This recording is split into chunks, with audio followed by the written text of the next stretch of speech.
With the WINN FM News, I am Kevin Brown. And I am Yolana Weeks. Our top stories. Awards presented to winners of the Ross University Science Lab Model Contest. Pastor Connor commends the Prime Minister Drew for his ongoing work with the Citizen Security Initiative. ECCU First Step Savings Account. A new era of financial inclusion across the region. Guyana Police released preliminary report of Adriana Young's post-mortem examination. Caribbean foreign ministers gather for 28th regular meeting. Internationally, U.S. air traffic control upgrade. Plan to revamp aging system after series of mishaps. Now, the details. Primary and secondary schools across the Federation of St. Kitts and Nevis displayed superb creativity, critical thinking and collaboration in the Science Lab Model Contest organized by the Ross University School of Veterinary Medicine, St. Kitts. In the primary school division, the Joshua Obadiah Williams Primary School emerged as the winner, while the second and third positions were awarded to schools in Nevis, the Joycelyn Liebert Primary School and Elizabeth Pemberton Primary School, respectively. The most creative award and the most sustainable award were presented to Joshua Obadiah Williams Primary School, whilst the school's presenter, Elijah Gilbert, received the Best Presenter Award. The prizes included science supplies up to US $500, junior savers account from First Federal, a brunch at Park Hyatt for the winning teacher, and internet upgrades from the cable. Meanwhile, the first place school in the high school category was the Bastia High School, a private high school in Nevis. The Nevis International Secondary School placed second and the Sadlers Secondary School placed third. The most sustainable award was presented to the Bastia High School, and the Best Presenter Award was presented to Amadeus Woodley of the Washington Archibald High School. The prizes included science supplies valued up to US $700, student and teacher gift vouchers, free internet from the cable St. Kitts, and $100 gift cards from My St. Kitts. The Lab Science Model Contest was a marquee activity on the Ross University School of Veterinary Medicine calendar of events for Lab Week, April 20 to 26, 2025. The institution, through the contest, highlighted the importance of supporting and investing in STEM education.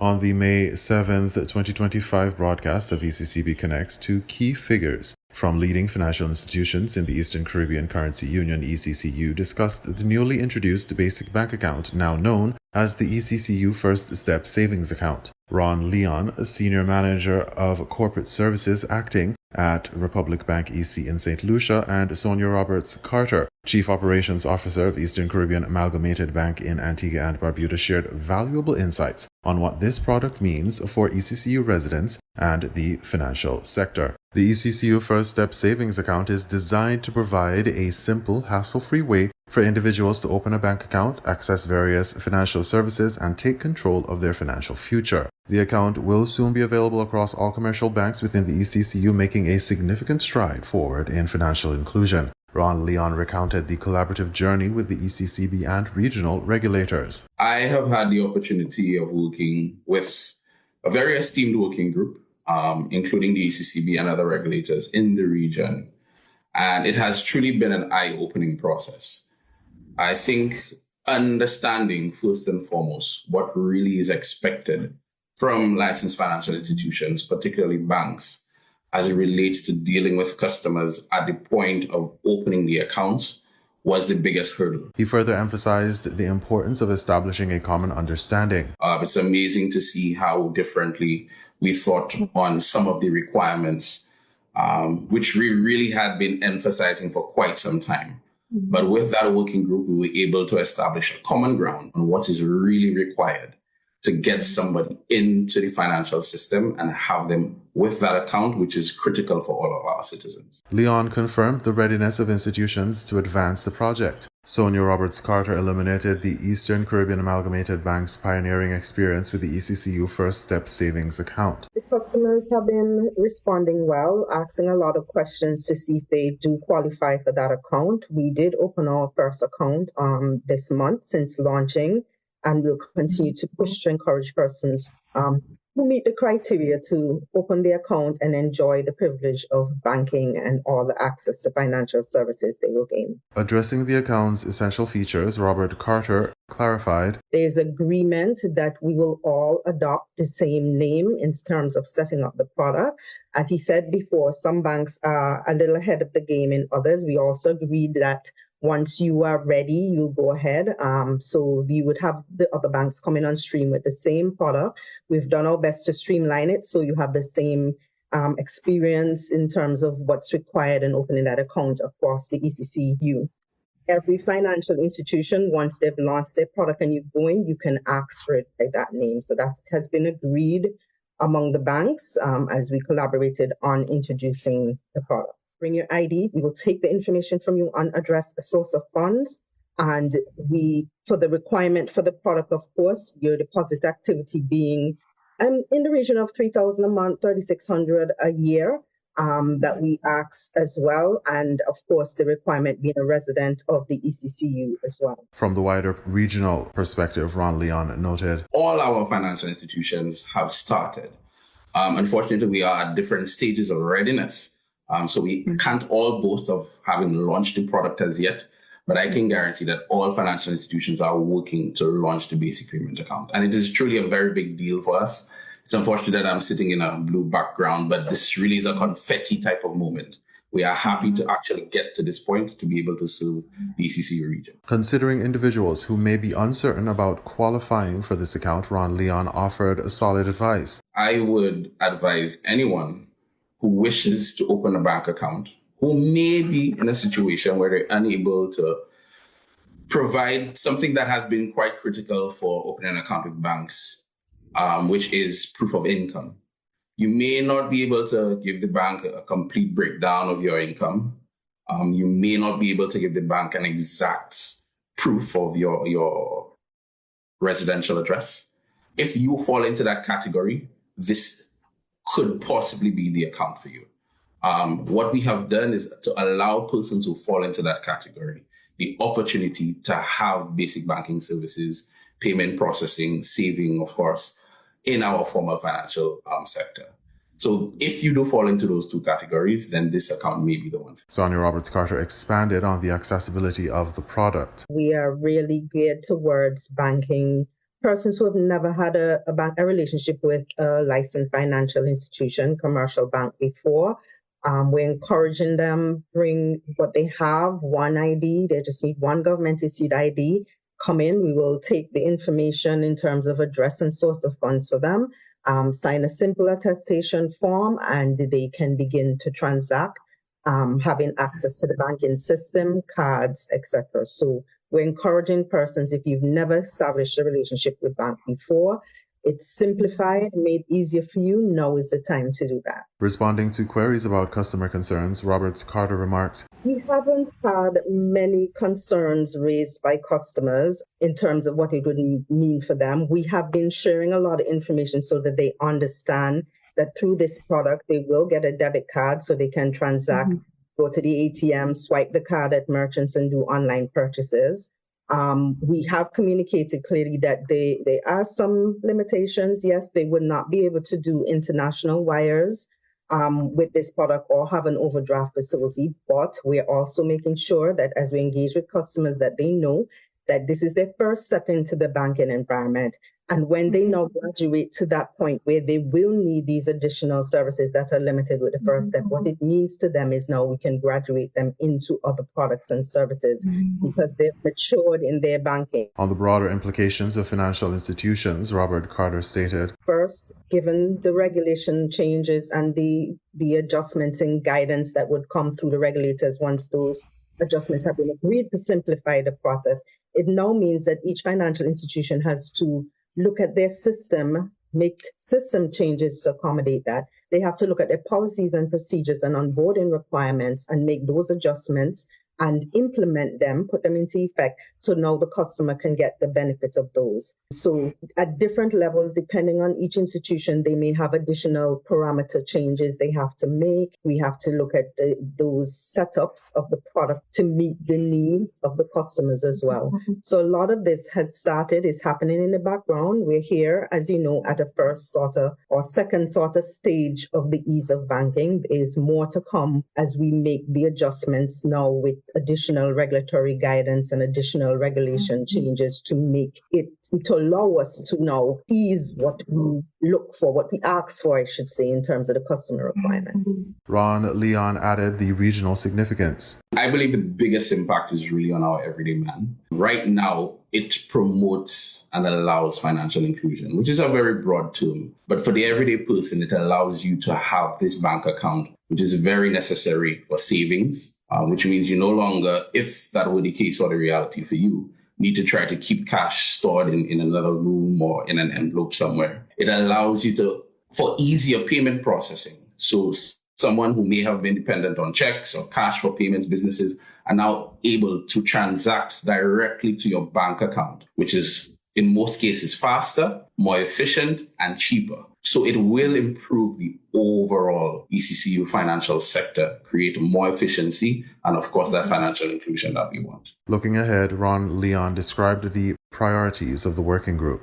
The biggest step for the working group right now, of course, the health check on, we call it the health check, or I call it the health check, on the basic payment account to ensure that everything is working well and intended as intended. In addition, we want to ensure that we have full collaboration across the board. We call ourselves One Caribbean, and we must act as One Caribbean to ensure that our populace benefits from this. It is truly a momentous occasion because if you think about it, it's probably one of the few times you have licensed financial institutions everywhere, not competing, but establishing one common goal. Shermalon Kirby, Director of the Corporate Relations Department, reflected on this unity in a typically competitive industry. Coming together and seeing the benefits of operating as one, because usually you said it's a competitive space, but here you have an opportunity to really work together as one for the betterment of the entire region and our people. As the conversation concluded, Ron Leon offered final encouragement to the public. Yes, I will say to anybody out there, again, who may fall into the brackets that I would have mentioned before, maybe you're unable to provide a proof for your current address, and maybe you're unable to provide definitive evidence of your income. Visit your financial institution of preference, advise them that you wish to open a basic payment account or ECCU First Step Savings account. And they could advise you on if they are currently ready and how we could actually move forward. It is very important that we are part of the official financial system. As I said, it is the way forward for our region. We have some persons who are part of regions who do not even use checks, where payments are completely electronic. So if we are to look forward, which we always want our region to do, if we are to look forward to ensure that we are moving with what is expected in the payment space, this is really a step that we must take. So I encourage everyone, persons who may not have an account, to do so. Reach out to a preferred financial institution. Sonia Roberts Carter echoed the call, emphasizing accessibility and benefits. We have made this product easy for customers to access. We have made a great offering where you have no fees to open the account and to maintain it. We have made it interest earning account, so you also have an opportunity to start to save, earn interest on your funds. So I'm encouraging everyone across the ECCU, as Ron said, approach your financial institution. And if you have never been banked before, now is the opportunity to take advantage of the access to these great products and services as well that come with it for your benefit. The ECCU First Step Savings Account is a landmark advancement in the region's efforts to promote financial inclusion, empower individuals, and modernize banking access for all citizens. The seamless collaboration between the ECCB, financial institutions, and regulators highlights a collective step forward towards a more inclusive and efficient financial future across the Eastern Caribbean. Pastor Lincoln Connor, during the May 4 Sunday service of the Antioch Baptist Church, lauded Prime Minister Dr. Terence Drew for his active presence and participation in the citizen security regime put in place by the government of St. Kitts and Nevis. Like the Alternative Lifestyle Pathway Program, colloquially referred to as the Peace Program during its existence, Pastor Connor was asked to serve on the Citizen Security Task Force and gave public commendation to the Prime Minister for his ongoing work with the new initiative. The new administration is focusing on the same objective of working with the young men, albeit different programs and a different approach. And they are also focusing on citizen security. And I've been asked to serve on that committee. And I want to say this, that I was and have been tremendously impressed when you go to those meetings, that the Prime Minister takes time to chair those meetings. And I sit there and I'm like, where does he get time?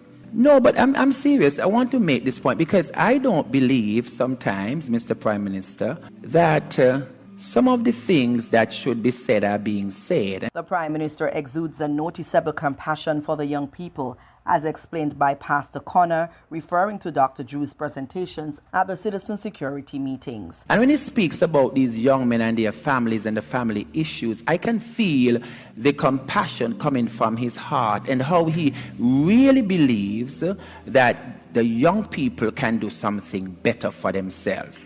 And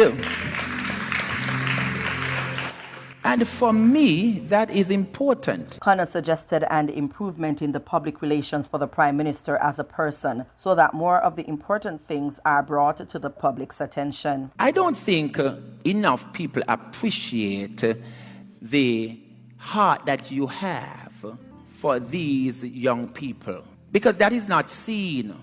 But to see you taking time to chair that meeting and be concerned about the reports and what needs to be done, I was personally impressed and inspired. And thank you very much, Mr. Prime Minister, for your service. Thank you.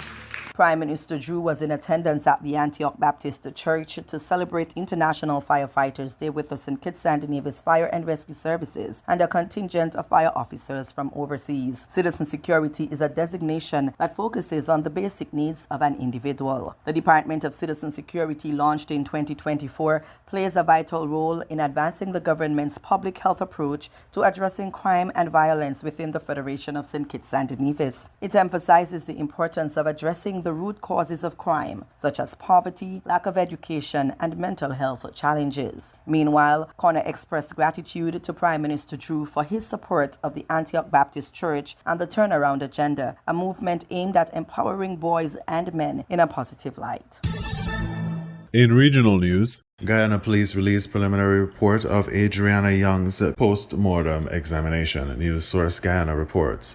Declaring that it feels compelled to share some of the findings of that preliminary forensic examination conducted on 11-year-old Adriana Young, the Guyana Police Force late on Wednesday night sought to push back against what it described as a barrage of misinformation being peddled on social media, intending to confuse and cause public mischief with regards to the investigations of the young girl's death.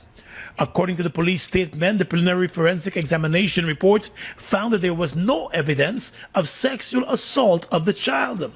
Additionally, according to the police, the examination found that her soft tissues as well as skeletal structure were free of traumatic injury, and there was a residual cone of foam identified within her nostrils and oral cavity, which is often observed in cases of drowning.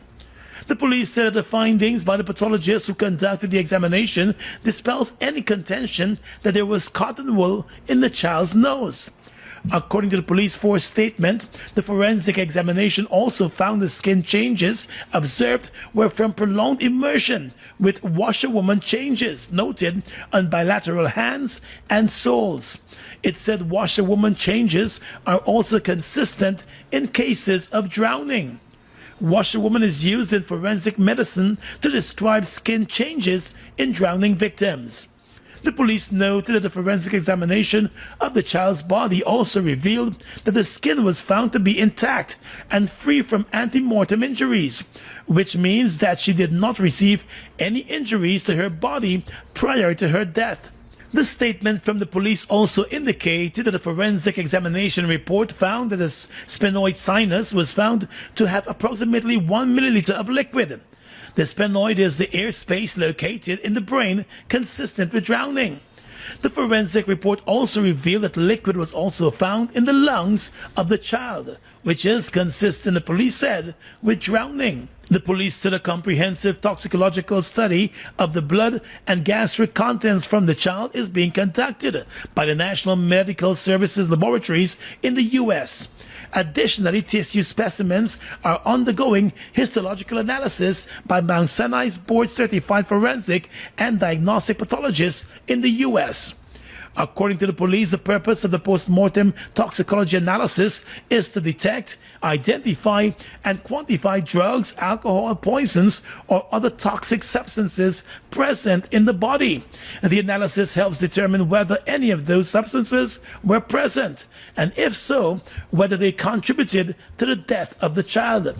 The police said it wishes to advise against the dissemination of malicious and unfounded rumors, fanciful and uneducated opinions, and reckless speculations on the very grave and important matter. On Wednesday, the Guyana Police Force also stated that water samples from the pool where the body of little Adriana Young was found have been sent overseas for analysis. The Guyana Police Force has also slammed the attorney for the family of the dead child for attributing the premature release of the findings of the autopsy to the police. The police said it was the relatives of the child, their lawyer, and the doctor representing the family who divulged to the media and published on social media the preliminary finding of the cause of death of the forensic examination. That cause of death was listed as drowning. The family of Adriana Young, along with their attorneys Dexter Todd, UC Anderson, and Dexter Smart, met with the police commissioner and two of his deputies on Wednesday at the police headquarters. The family, through their attorneys, complained after the meeting that there was a lack of information on critical issues from the police commissioner. The attorneys also said many of their questions were left unanswered. The police responded to those concerns by stating that any information not provided during the meeting was withheld only to safeguard the integrity of the investigation and avoid compromising its outcome. The police in its statement also indicated that the investigation is ongoing, with all leads and evidence being pursued. The police force said oversight of the investigation is being maintained at the senior level to ensure thoroughness and impartiality. The Guyana Police Force has faced a mountain of criticism over its initial posture when the family filed a missing child report on the afternoon of Wednesday, the 23rd of April. The family accused the police of not taking the report seriously and refusing to carry out a detailed search of the hotel's premises. The family was also initially blocked from entering the compound of the hotel to conduct their own searches. The child's body was discovered the following day in the hotel's pool. She was at the hotel with family members at the pool when she was discovered missing.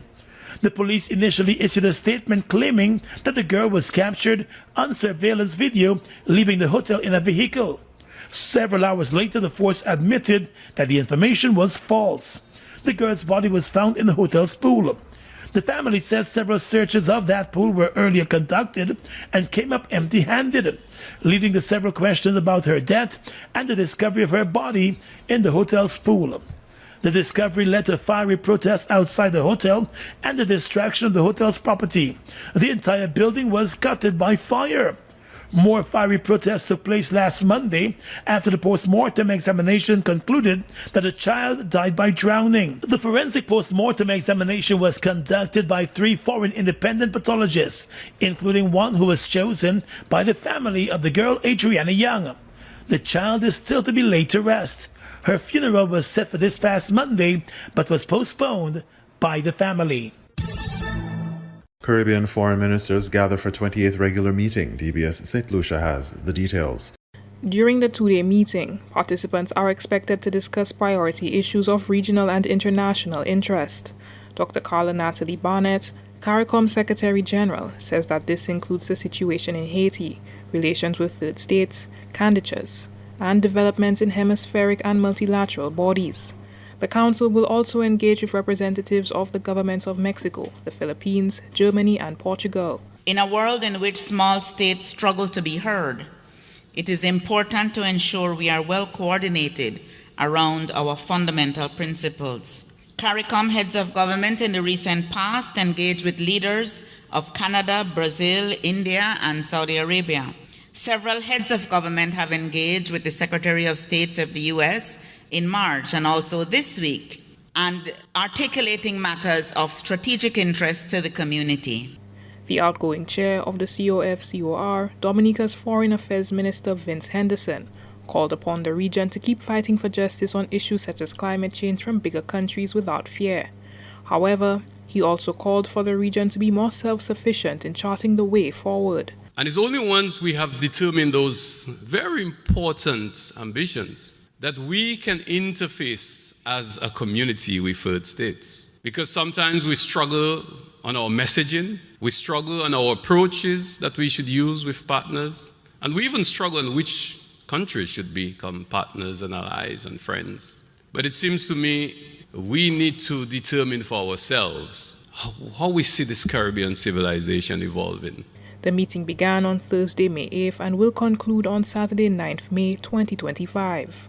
For the DBS News World, Miriam Montoute reporting. We now bring you these international reports. At a 1951, how do you hear me? An air traffic controller tries 5 times to reach the pilot of an incoming airplane before he finally gets through. I got you loud and clear now, United 1951. It was by sheer luck that a 30-second communications and radar blackout at Newark Airport last week did not result in tragedy. But the incident made clear the need to fix the U.S.'s broken air traffic control system. And if we don't actually accomplish the mission that we're announcing today, you will see Newark's, not just in Newark, you'll see Newark's in other parts of the country because it's an aging system. And so we have to actually upgrade it. Transportation Secretary Sean Duffy says the Trump administration wants to modernize the nation's antiquated tools like floppy disks and paper strips still in use today to control air traffic at the nation's 520 airports. Do you know where we go? eBay. Duffy says as part of the upgrade, 600 radars must be replaced and workers need new buildings. He gave a timeline of 3 to 4 years to complete, but offered no details, like the cost of the project. Congress would have to approve the funding, likely to be in the tens of billions. Both political parties in Washington have recognized the urgent need to reform the air traffic control system in the U.S. In January, that system failed to prevent a mid-air collision between an Army helicopter and an American Airlines passenger jet just outside the nation's capital. All 67 people aboard died. Earlier this week, another 3 planes had to abort landings at the same airport. In the wake of the tragic mid-air collision over the Potomac and a trend of runway near misses, we have to get this right. Staffing shortages is another major problem. The Trump administration says it's trying to hire more air traffic controllers, but it laid off 400 federal aviation employees in February with the help of Elon Musk. Musk says his company, SpaceX, could help with the proposed system upgrade, drawing criticism for a conflict of interest. Meanwhile, the turmoil has led to more air traffic controller resignations and some 45 workers taking trauma leave after the Newark blackout.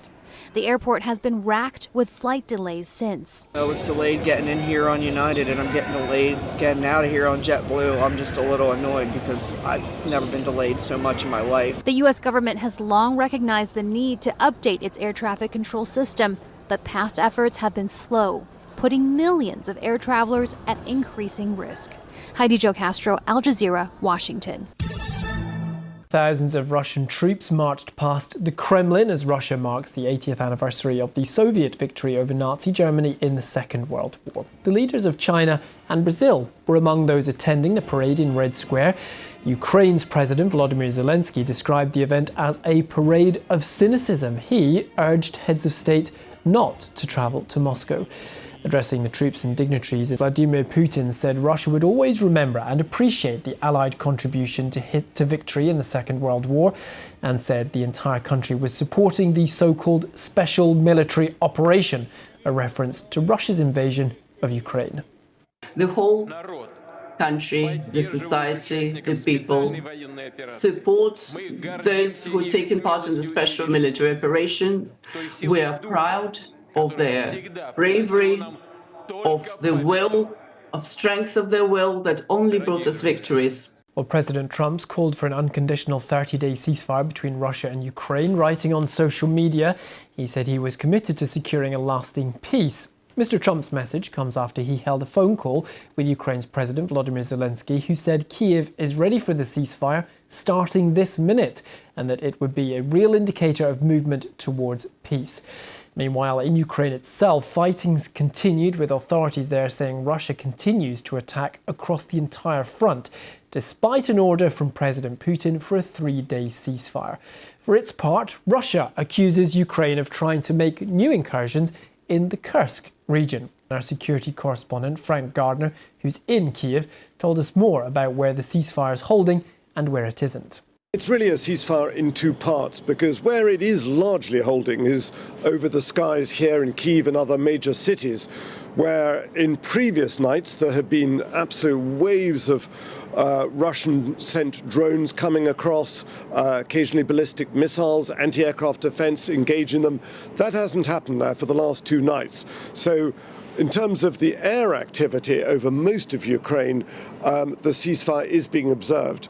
There have been a couple of exceptions in Poltava and Kherson, but where the ceasefire is most definitely not working is on the front line. And it's a big front line, remember. It's, more than 1,000 kilometers long, but there are exchanges of artillery, of mortar fire, of glide bombs.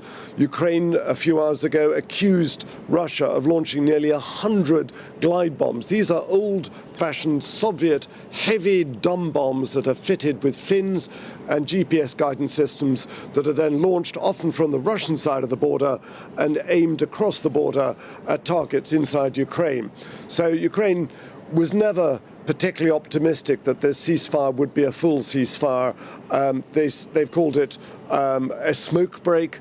They want a full 30-day comprehensive ceasefire on land, sea and air, which America backs, but Russia will not sign up to. Pope Leo XIV, the 267th leader of the Catholic Church and the first from the United States, inherits major challenges from his much-loved predecessor Francis. Here's a look at the new pontiff's overflowing in-tray. A shortfall in the Vatican budget to the tune of $94 million and an even larger gap in the pension fund will want Leo's immediate attention. That's according to 2 knowledgeable sources, and despite Pope Francis' cost-cutting efforts and financial management reforms. The scandal of clerical child sex abuse and its cover-up has dogged the global Catholic Church and undermined its standing. Despite Francis' policy of zero tolerance, Leo will need to examine reforms that have delivered at best partial and uneven results. Under Francis, tensions erupted over whether the Church should be more welcoming towards the LGBT community and divorcees, and let women play a greater role in church affairs. Francis did not formally change doctrine, but he opened the door to communion for divorcees and blessings for same-sex couples. He did not relax priestly celibacy rules or those on ordination of women deacons. The new pope will also need to perform a balancing act. Joshua McKelvey is Reuters' Vatican correspondent. At this point, it's very hard to know exactly how Pope Leo will be pope or what his major concerns will be. I think we can expect that he will kind of follow in the footsteps of Francis on many issues. He was appointed by Pope Francis to come to Rome. They clearly had a good, kind of loving, caring relationship. The Pope's flock is dwindling in Europe, judged by church attendance and priestly vocations. Even though globally, baptised Catholics keep increasing in number and have surpassed the 1.4 billion mark, mostly thanks to growth in Africa. In Germany, the EU's most populous nation, just 29 new priests were ordained in 2024, a historic low. About 321,000 German Catholics also left the church that year, according to the National Bishops' Conference. When it came to diplomacy, Francis, the first pope from the global south, was not afraid to ruffle Western feathers. He spoke out on climate change and was a critic of tough European and US immigration policies, putting himself at odds with US President Donald Trump. The new pontiff has a history of criticising Trump and Vice President J.D. Vance's policies, according to posts on the X account of Robert Prevost, his real name. The wars in Gaza and Ukraine will also be high on his agenda. Cardinal Robert Prevost is an American citizen as well as a Peruvian citizen. He may decide to directly address some of Trump's choices. At this point, it's a little early to know, but we can be very watchful for that in days to come. You were listening to the WINN FM 98.9 newscast. Our top stories were: awards presented to winners of the Ross University Science Lab Model Contest. Pastor Connor commends the Prime Minister Drew for his ongoing work with the Citizen Security Initiative. ECCU First Step Savings Account, a new era of financial inclusion across the region. Guyana Police released preliminary report of Adriana Young's post-mortem examination. Caribbean foreign ministers gather for 28th regular meeting. Internationally, U.S. air traffic control upgrade. Plan to revamp aging system after series of mishaps. Thank you for listening.